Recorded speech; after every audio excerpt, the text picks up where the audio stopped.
Ардақты ағайын, бүгінгі бұқаралық ақпарат құралдарының таратқан жаңалықтарын көріп отырмын. Соларды көріп отырып, көңіл күйім түсіп кетті. Және ашынып отырмын.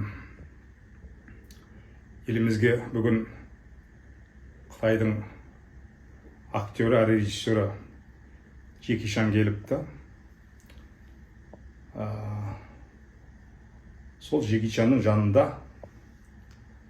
біздің идеология саласына жауапты шенеуніктердің барлығы таяқ алмай, соның маңайында елпілдеп өріп жүр. Ішінде премьер-министрдің орынбасары, мәдениет және ақпарат министрі Балаева бар, Алматы облысының әкімі бар, Карим бар, вице-министр Балаева Джеки Чанның алдында еліп бүгіліп жатыр. Сол Балаева қазақ мәдениетінің алдында, өнерінің алдында, киносының алдында үйтіп елмек түгіл бүгілмейді. Сол министр болғалы тіпті қазақ фильмге бір басын сұққан емес. Енді Джеки Чан келді деп, осы жаны шығып, женігіп жүр бәрі.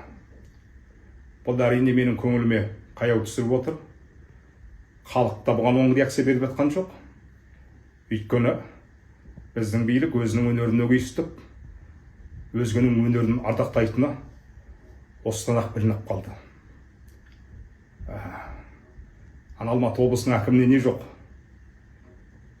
Кеше Сопы ақсақал Сматаев Елімай жазған, халықтың рухын оятқан ақсақалымыз, абызымыз 85-ке келді. Біреуің төбе көрсеткен жоқсыңдар. Моян кебет шұбырып бардыңдар барлығын, шашпауын көтеріп. Енді Джеки Чан кебет тағы да осы елпілдеп алдында құрдай жорғылап жүрсіңдер. Бұл мемлекеттік этика, мемлекеттік шенеунік етикасы деген қайда қалады? Халық қарап отыр. Сіздер осылай істеу арқылы халықтың көңіліне қаяу түсіресіздер. Сіздер мына орыстарды ақтап едіңіздер, Ресейді, енді Қытайға көшіпсіздер. Қытайдың жұмсақ күші деген бар. Жұмсақ күші ол әлемдегі ең қатты күш. Қытайдың жазушысы Моянда, Джеки Чанда Қазақстанға тегін келіп жатқан жоқ. Олар белгілі бір миссиямен келіп жатыр. Қазақтың санасын отарлау керек. Қазақты экономикалық құлдыққа түсіру керек. Черчилль айтқан жоқ, ешқандай Англияның жауы жоқ, мүнесі ғана бар деп. Олардың өзіндік мүнесі бар. А біздің мүне неге жоқ? Неге біздің өзіміздің ұлттық фильмдерге үйтіп үйіліп бөгіліп елпілдемек қойыңыздар? Неге бір оң қабат танытпайсыздар? Мына әбіл әлемді аралап алмаған жүлдесі, бәйгесі жоқ. Міне еліміздің прокатында жүріп жатыр. Оған біреулеріңіз қолдау көрсетуге жарамадыңыздар. Қайта ана жерін кесіңдер, мына жерін қысқартыңдар деп цензураның тәсіліне жүгіндіңіздер. Енді оны қалай ойлауға болады? Неге сіздер осы ұлттық өнерге, әсіресе киноға келгенде өстіп қаласыздар, қырсығып, кектеніп? Не кек сіздердікі? Сіздер мына өнер базарымен күресесіздер. Мемлекеттік шенеуніктің биік лауазымды крестосында отырып, сол шенеуніктер сіздерге сол өнер базарымен күресуге берді ма? Мемлекет идеологияны, ұлттық өнерді жасасын деп берді, қамқор болсын деп берді. Ал сіздер бізге өшігіп ағасыздар, соңымыздан қалмайсыздар, адымызды аштырмайсыздар. Енді бүгін Джеки Чан кебет қырылып қапсыздар барлығыңыз ана жерде, сұмдық енді. Мен ұялып кеттім өзі. Мына өзі сіздер айтыңыздаршы, сіздер өзі қазақтан тудыңыздар ма, қазақтан тудыңыздар ма? Неге сіздер қазаққа сонша суықсыздар, қазақ халқына суықсыздар, қазақтың ұлттық өнеріне суықсыздар? Мен басымнан кешкенін айтып отырмын. Әбден мен ашындырып отырсыздар. Мына Әбіл фильмі, киноның отаны, Францияның прокатында, Алпыс қаласында 2 ай бойы жүрді. Сонда француз халқы ақымақ па? Сол Алпыс қаласының бәленбай кинотеатрын 2 ай бойы беріп қойған. Ал сіздер Қазақстандағы прокатын ғұмырын 2 аптаға жеткізбедіңіздер. Әбіл фильм прокатқа шыққалы еліміздің ірілі ұсақты 30 қаласының 70 кинотеатрында көрсетілді. 70 кинотеатр, яғни жастан астамы көрсетті. Ал енді 2 аптадан кейін қарап отырмын, 15-ақ кинотеатр қалған. Ақтау қаласында Нарсимена деген, Ақтаудың Жалын деген кинотеатры, Алматының Кинофорум, Алматы Арман Азия парк, Алматы Синемакс. Мына 14 кинотеатрында болып атқан Алматының. Үшеуі ғана қалдырылған. Астананың 7-8 кинотеатрында болып атқан Астана Достар Синема, Астана Евразия Синема 2-ақ кинотеатрында қалды. Атыраудың Жалғыз кинотеатры да қалыпты. Қордай, құйтақандай Қордай көрсетіп жатыр. Әрі қалалар жабылып жатыр кинотеатрлары. Семейдің Дастан деген кинотеатрында көрсетіп жатыр, бірақ 2 күннен бері тірі жан барған жоқ. Ең көп барған 30-шы маусым болыпты. Одан кейін өткенде мен мәлімдеме жасадым. Облыстық әкімшіліктің өкілдері айтты, халық ертеңнен бастап ағылып барады. Ешқандай ағылған халық та жоқ, көрермен де жоқ. Кинотеатрлар сол күй бос тұр. Мен Берік Уәлиді осында мадақтап бос жаздым. Ал енді нәтижесі мынандай, мен адамдарымды да жібердім.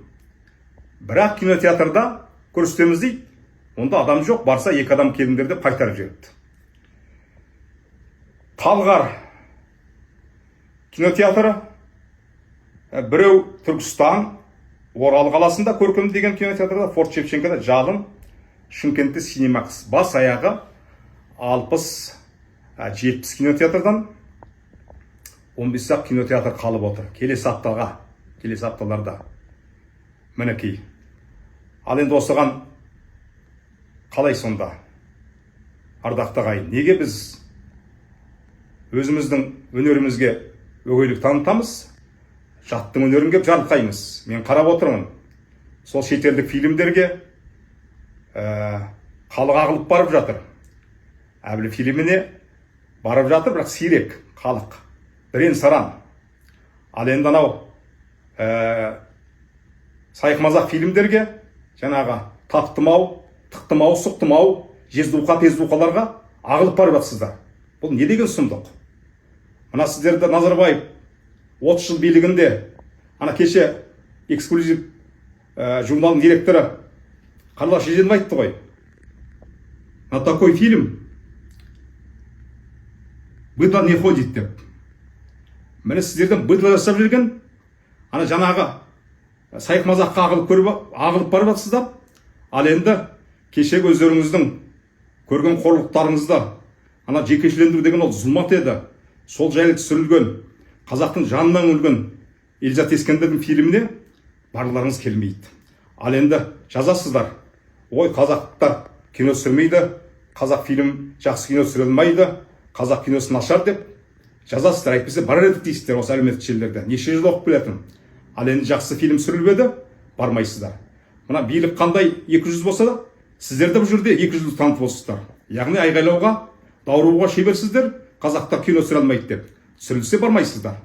Тура билікпен сіздер ауыздарыңызға, бір-біріңіздің ауыздарыңыз түкіріп алғандайсыз. Билік те соны айтады ғой. Өздері түсіре алмайды, біз қаржыны беріп жатырмыз деп. Ал енді түсірдік, әлемнен 10 шақты жүлде алдық. Енді прокатқа келсе, Қазақстанның билік келіп, өзінің цензурасын қояды, өзінің үкімін жүргізеді, өзінің қорлығын көрсетеді. Сонда бұл қалай? Сонда уәделер қайда? Мына мемлекеттің ақшасына, халықтың ақшасына, салық төлеушілердің ақшасына түсірген фильм, оны ұйымдастырып, көрсетіп кинотеатрдан, жаңа мемлекеттің қазынасына ақша түсіргеннің орнына бәрі жатыр. Жаңа көріп отырмын, Қазақстан бастаған бұқаралық ақпарат құралдары, хабар бәрі тайлы таяқ қалмай шұбырып жүр Жекичанның соңында. Ал әнеуіне Астанада болды, Алматыда болды премьерасы осы Әбіл фильмінің. Бір телеарна төбе көрсеткен жоқ. Бір телеарна. Ал қазір шұбырып жүрсіздер. Ұят қайда, ождан қайда, журналистер. Мінекей, осының бәрі ашындырады адамды, осының бәрі қапа қылады, қамықтырады. Бұл жалғыз менің мұңым емес, бұл жалғыз менің ашынысым емес. Еліміздегі суреткерлердің, режиссерлердің жанайқайы. Мен осыны өздеріңізге жеткізгім келеді. Амалсыз мәлімдеме жасап отырмын. Қалай сонда біз? Сонда халықтан кеттік па? Елдіктен кеттік па? Сонда жаңа Қытайдың Джеки Чаны ардақты екен да? Біз елдің қор екенбіз.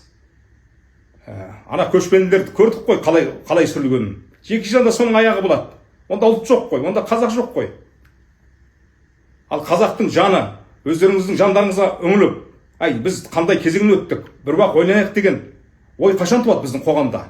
Жоқ.